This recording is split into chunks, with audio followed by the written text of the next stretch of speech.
Well, let's read Myra's diary like a sleazy asshole. The 1st of January, the beginning of a new year, a new chapter. There couldn't be a better time to write this entry. I have a confession to make, multiple confessions actually. I was Mark's classmate in junior high, or to be more precise, I was his secret admirer. Okay, I can't keep doing the voice for however long this is gonna go. People were a challenge for me. Mathematics, arts, and athletics were easy, but people were a challenge. My father, Leonard Kinsey, the man responsible for the cherry tree on the hill, has always been kind to me, but he always kept me in his shadow. Fame and fortune are a barrier when they don't belong to you. Proud and confident on the outside, empty on the inside. I was a model daughter and I was alone. Mark was different back then, back when I fell for him. He was creative, charming, always smiling, if a little awkward. He must have thought he could do anything. He certainly acted like it. He caught my eye.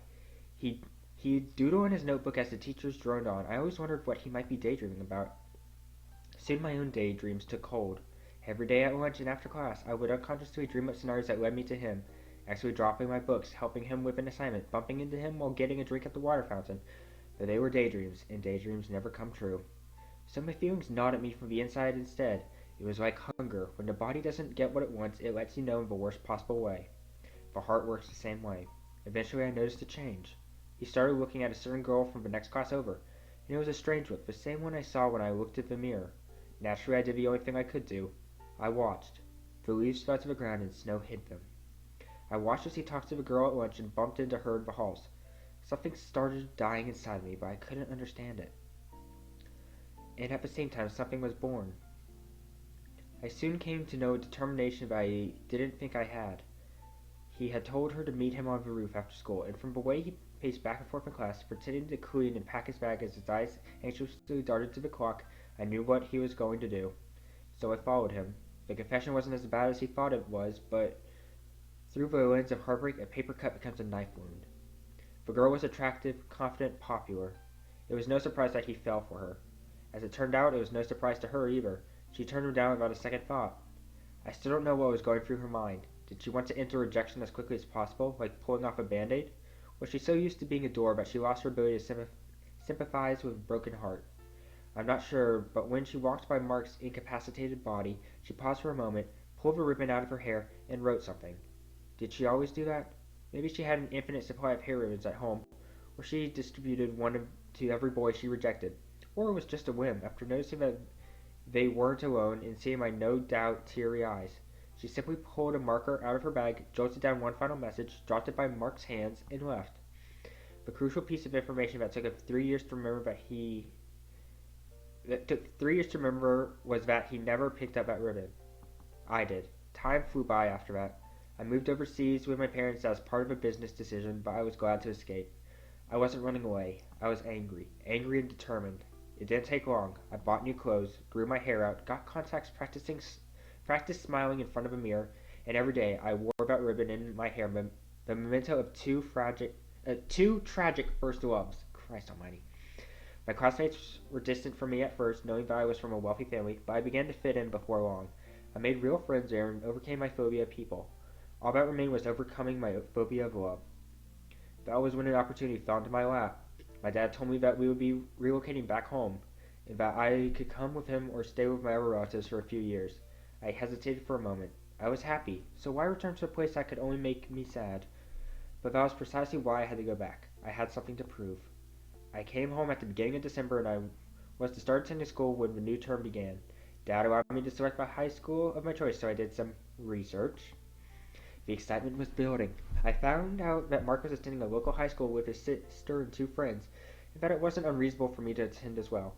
In the meantime, I had a month to make contact and see what I had out on over those 3 years. If all went well, I'd find out that Mark had gotten over his heartbreak. He'd look at me as a girl for the first time, and I'd prove to myself that I wasn't as weak as I used to be. But things never go well. I knew he was empty from the moment I first spoke to him. But even if he didn't want to face his feelings, I could show him that love wasn't something to fear. I'd prove it to him and prove it to myself. The technical stuff was easy. There was a garden beneath a balcony There was a garden beneath a balcony on the school roof. All I had to do was slide from the balcony to the soil. I hid there for at least 10 minutes, so of course he didn't see any footprints. After that, all I had to do was make use of my surroundings. He already expected me to do the impossible, so disappearing in the forest was as simple as stepping off the path and hiding behind a tree. He knew he didn't have to search for me, either, because I promised to find him.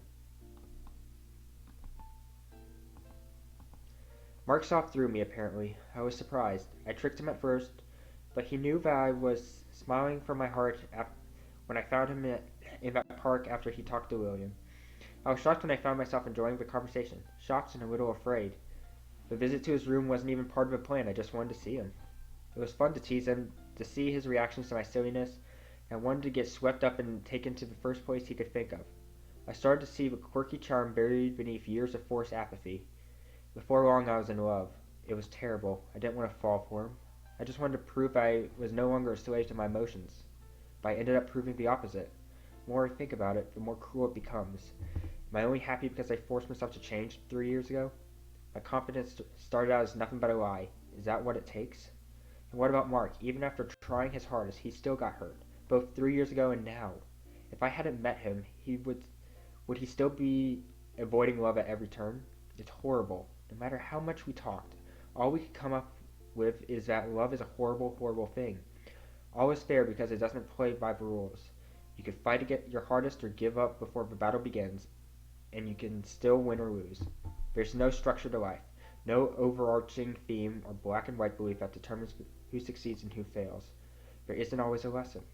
Einstein was wrong. Repeating the same action over and over can grant you drastically different results, and finding a new method doesn't guarantee change. Maybe, in the end, all that matters is that you don't run away. If an ideal appears before you, seize it. Make the storybook real.